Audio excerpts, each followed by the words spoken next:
Hey guys, स्वागत है आपका अपने चैनल ऑल एग्जाम एजुकेशन में। तो पिछले वीडियो में मैंने आपको क्वेश्चन का सेट कराना स्टार्ट किया था, जिसमें मैंने 2 वीडियो डाला था और मैंने बोला था कि 10-10 का आपको क्वेश्चन सेट कराऊंगा। तो आज चलिए फिर से स्टार्ट करते हैं। तो जो हमारा क्वेश्चन है, 3 संख्या 2 अनुपात 3 अनुपात 4 के अनुपात में यदि उनका मौसा मतलब महत्तम समावर्तक 40 है तो उनका लौसा लघुत्तम समावर्तक ज्ञात करें। तो इस टाइप का क्वेश्चन मैंने आपको पहले भी कराया था, जिसमें मैंने आपको बोला था कि इस टाइप के जो अनुपात में अगर क्वेश्चन दिया रहा है तो हम इसमें वेरिएबल मानेंगे, और जो वेरिएबल मानेंगे वही वो हमारा एचसीएफ होगा। तो ऑप्शन जो है, क्वेश्चन जो है 2 अनुपात 3 अनुपात 4 के अनुपात में, 2 अनुपात 3 अनुपात 4 के अनुपात में। तो इसमें चलिए हम वेरिएबल एक्स मानते हैं। छोड़िए, एक्स नहीं मानते इसमें, क्योंकि एक्स जो है वो मैथ में हो या रियल लाइफ में बहुत ही तकलीफ देता है। तो चलो एक्स को साइड करते हैं। चलिए इसमें वेरिएबल हम ए मानते हैं। तो वेरिएबल हम ए मानते हैं, और जो वेरिएबल हम मानेंगे वही हमारा एचसीएफ होगा। और इसका जो एचसीएफ दिया हुआ है कितना, 40 दिया हुआ है, और इसका हमको लौसा ज्ञात करना है, मतलब लघुत्तम समावर्तक ज्ञात करना है। तो इसका जब एलसीएम हमको ज्ञात करना है, तो एलसीएम जब हम इन तीनों का लेंगे, 2 3 और 4 का, तो 4 है तो 2 का कोई काम नहीं है, 3 और 4, तो 3 और 4 तो 3 इंटू 4 12। तो इसका जो एलसीएम हो जाएगा 12 ए हो जाएगा। और जब ए का वैल्यू यहाँ पे 40 है, तो 12 गुने 40, तो 12 चौक 48, 48 पे 0। तो ये जो लौसा ज्ञात करना है, तो लौसा जो होगा वो हमारा 480 होगा। तो ये हमारा डायरेक्ट आंसर हो जाएगा। तो सेम इसी टाइप में आगे क्वेश्चन है कि 3 संख्या 3 अनुपात 4 अनुपात 6 के अनुपात में यदि उनका लघुत्तम समावर्तक 600 है तो संख्या ज्ञात करना है। तो जब मैंने आपको बोला था कि अनुपात में जब क्वेश्चन दिया रहे तो आपको वेरिएबल मानना है, और जो वेरिएबल हम मानेंगे वही हमारा एचसीएफ भी होगा।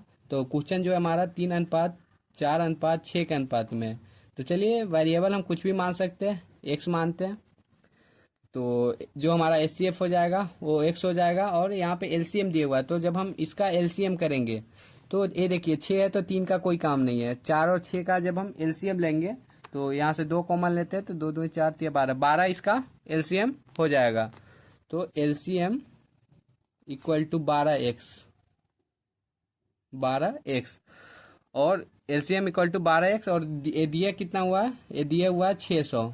तो ये 12 से जब हम इसको काटेंगे तो 50 बार में कटेगा, तो x इक्वल टू 50 आ गया, और यही हमारा एचसीएफ हो जाएगा, यही हमारा एचसीएफ हो जाएगा। तो यही हमारा आंसर हो गया।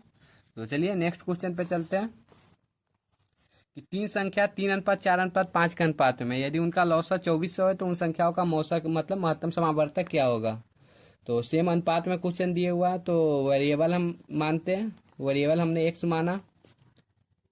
तो जो वेरिएबल मानेंगे वही हमारा एचसीएफ हो जाएगा, और ये एलसीएम हमारा 2400 दिए हुआ है। तो एलसीएम इक्वल टू, जब हम इन तीनों का एलसीएम लेते हैं 3 4 और 5 का, तो एलसीएम हमारा 3 चौका 12 12 25 60, यहाँ पे कुछ कटने वाला नहीं है, तो 60x इक्वल टू कितना दिया हुआ है 2400।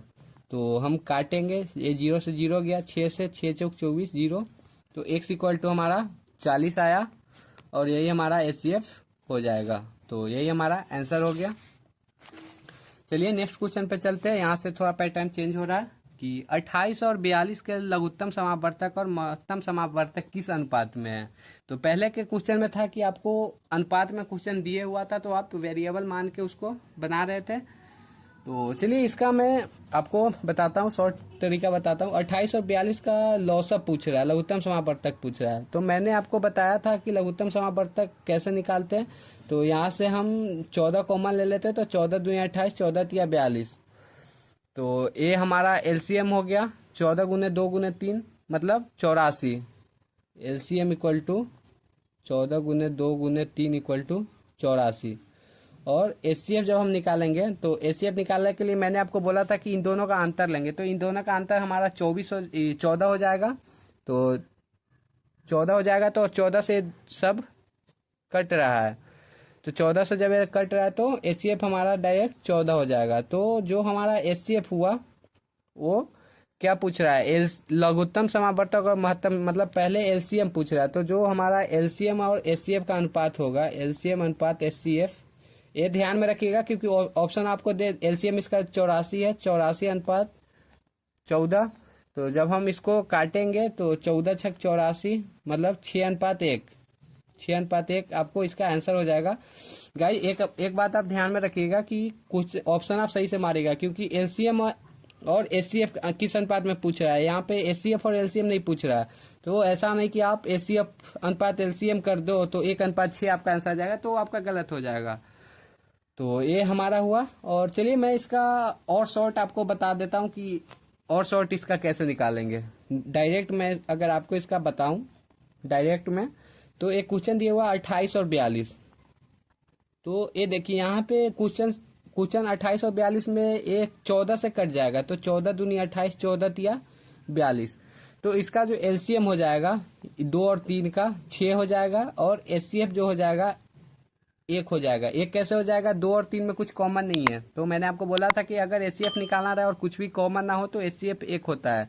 तो एलसीएम अनुपात एचसीएफ है, एलसीएम अनुपात एचसीएफ निकालना हमको। तो एलसीएम हमारा 6 है और एचसीएफ हमारा 1 है। ये आपका डायरेक्ट आंसर हो जाएगा।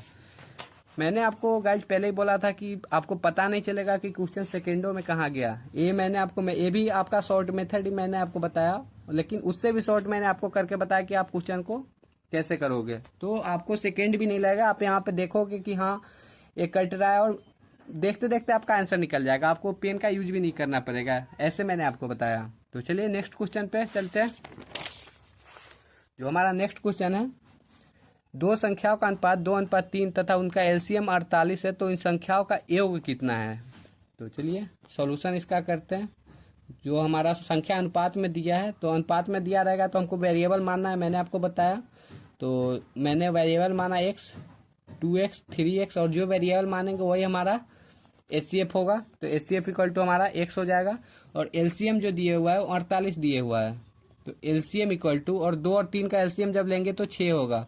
तो 6x इक्वल टू दिया कितना है, 48 दिए हुआ है। तो ये अगर हम काटते हैं इसको 6 से, तो 8 6 48, 8 बार में कट जाएगा। तो x इक्वल टू मतलब एचसीएफ x इक्वल टू 8 है, और वही हमारा एचसीएफ होगा। तो यहाँ पे एचसीएफ नहीं पूछ रहा है, यहाँ पे वो पूछ रहा है कि इन संख्याओं का योग कितना है। तो जब हम संख्या का योग निकालेंगे तो योग कितना है,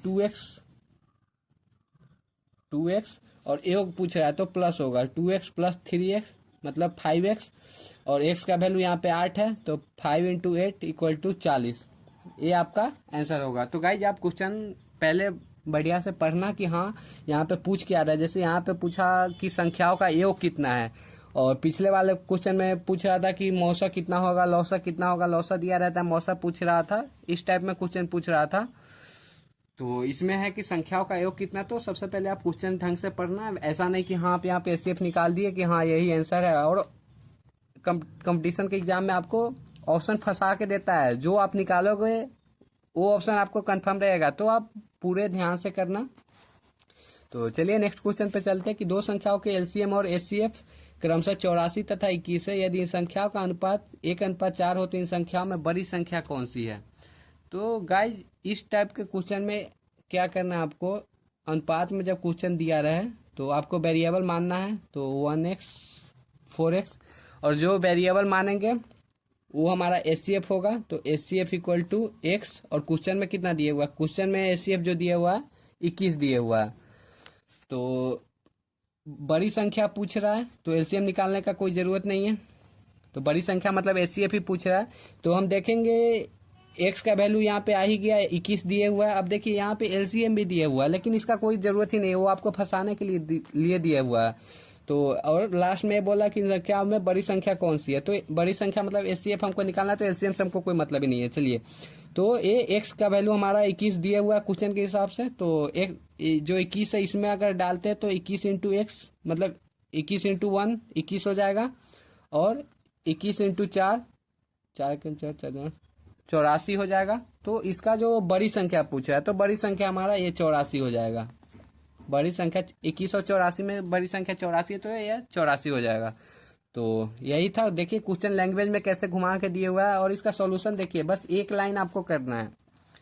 तो यही इसका सॉल्यूशन हुआ। तो चलिए नेक्स्ट क्वेश्चन पर अपने चलते हैं कि दो संख्याओं का HCF 23 है तथा उनके लौसा के शेष दो गुणनखंड 13 तथा 14, इनमें से बड़ी संख्या कौन सी है। तो गाइज आप अगर इस क्वेश्चन को भी देखते हो तो एक क्वेश्चन आपको पूरा घुमा के दिए हुआ है, लैंग्वेज वाला क्वेश्चन है, और इसमें है कुछ नहीं। अब देखिए दो गुणनखंड इसमें दिए हुआ है कि 13 तथा 14 है, 13 तथा 14 है।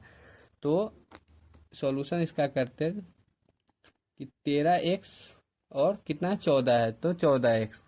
और मैंने आपको बोला था कि HCF जो होगा वेरिएबल जब हम मानेंगे तो HCF हमारा जो वेरिएबल मानेंगे वही होगा। तो HCF इक्वल टू x, और ये दिया कितना है, तो 23 दिए हुआ है। तो जब इस 23 को हम इसमें करेंगे, 23 गुने 13, 23 गुने 13 और 23 गुने 14। तो ये पूछ रहा है बड़ी संख्या कौन सी है। तो स्वाभाविक है 23 गुने 13 करेंगे तो वो छोटी होगा। 23 गुने 14 डायरेक्ट अगर हम करते हैं तो हमारा जो आंसर मैंने आपको बताया था बेसिक मैथ में, मैंने आपको बताया था डायरेक्ट गुना कैसे करते, इसलिए मैंने आपको बेसिक मैथ का लगभग 10 से 15 लेक्चर लिया था, और उसमें मैंने आपको पूरे बताया था कि मैं कैसे यूज करूंगा। तो इसमें मैं डायरेक्ट आपको गुना कर रहा हूँ। तो इसका जो आंसर होगा वो 322 होगा, क्योंकि 23 गुने 13 करेंगे तो यहाँ पे कंफर्म है कि कम होगा, और यहाँ पे 23 गुना 14 करना, तो डायरेक्ट हम इसको छोड़ो यहाँ पे किए, और ये हमारा डायरेक्ट आंसर हो जाएगा 322। तो चलिए नेक्स्ट क्वेश्चन पे अपने चलते हैं कि दो संख्याओं का मौसा 8 है, निम्न में से कौन सी संख्या इस संख्याओं का लौसन नहीं हो सकता। और ये आपको ऑप्शन दिया है। तो गाइज इस टाइप का क्वेश्चन ना आपको बाई ऑप्शन बनता है। बाई ऑप्शन क्यों बनता है, क्योंकि मैंने आपको जब कंसेप्ट बताया था तो उसमें आपको एक कंसेप्ट बताया था नोट पॉइंट में कि HCF हमेशा LCM को काटेगा। तो HCF यहाँ पे 8 दिए हुआ है, तो ये क्या बोल रहा है कि इनमें से लॉसन नहीं हो सकती, मतलब ये 8 जिसको नहीं काटेगा वही हमारा आंसर होगा। तो अगर हम 8 देखते हैं तो 24 को काटेगा 3 बार में, 48 को काट देगा 6 बार में, 56 को काट देगा 7 बार में। लेकिन अगर आप 60 को देखते हो तो 8 इस 60 को नहीं काट पा रहा है, तो कंफर्म कि ये संख्या नहीं हो सकता, लौसा नहीं हो सकता। क्यों, क्योंकि मैंने आपको कॉन्सेप्ट में बताया था कि HCF हमेशा होता है जो LCM को काटता है। तो चलिए इस नोट पॉइंट को मैं आपको लिखवा ही देता हूँ, नहीं तो आपको ध्यान से हट जाएगा। यहाँ पे आप नोट पॉइंट में ध्यान रखिएगा कि HCF जो है हमेशा LCM को काटेगा, हमेशा LCM को काटेगा। तो यहाँ पे आप देख रहे हो कि लॉसन नहीं हो सकता, मतलब ये HCF जो 8 है वो 60 को नहीं काट रहा, तो ये लॉसन नहीं हो सकता है। तो चलिए नेक्स्ट क्वेश्चन पे चलते हैं। दो संख्याओं का लौसा 120 है, निम्न में से कौन सी संख्या इन संख्याओं का मौसा नहीं हो सकता है। तो ये भी क्वेश्चन बाई ऑप्शन बनेगा। बाई ऑप्शन क्यों बनेगा, क्योंकि मैंने आपको बताया था कॉन्सेप्ट कि दो संख्याओं का लौसा 120 है, निम्न में से कौन सी संख्या इन संख्याओं का मौसा नहीं हो सकता। तो मैंने कंसेप्ट बताया था कि LCM हमेशा HCF जो है हमेशा LCM को काटेगा। तो यहाँ पे देखिए लौसा दिया हुआ है, और अगर आप इसको देखते हो तो 8 इसको काट दे रहा है, 12 भी इसको काट दे रहा है, 24 भी इसको 5 बार में काट दे रहा है। लेकिन अगर आप इस 35 को देखते हो तो ये 35 इसको नहीं काट पा रहा है, तो ये नहीं हो सकते, ये पूछ रहा है। तो हमको डायरेक्ट हमारा आंसर जो हो जाएगा ये डी हो जाएगा 35। ये 35 इसको नहीं काट पा रहा है, तो ये इसका मौसम नहीं हो सकता है। तो चलिए आज का हमारा लास्ट क्वेश्चन है उस पर चलते हैं कि संख्याओं के ऐसे कितने जोड़े हैं जिनके मौसा मतलब महत्तम समावर्तक 16 तथा लघुत्तम समावर्तक 136 है। तो गाइज यहाँ से क्वेश्चन का हमारा नया पैटर्न चालू हो रहा है। तो चलिए देखते हैं यहाँ की दो संख्याओं के ऐसे कितने जोड़े जिनके मौसा 16 तथा लौसा 136 है। तो जो हमारा संख्या है, सॉल्यूशन करते हैं। जो हमारा संख्या है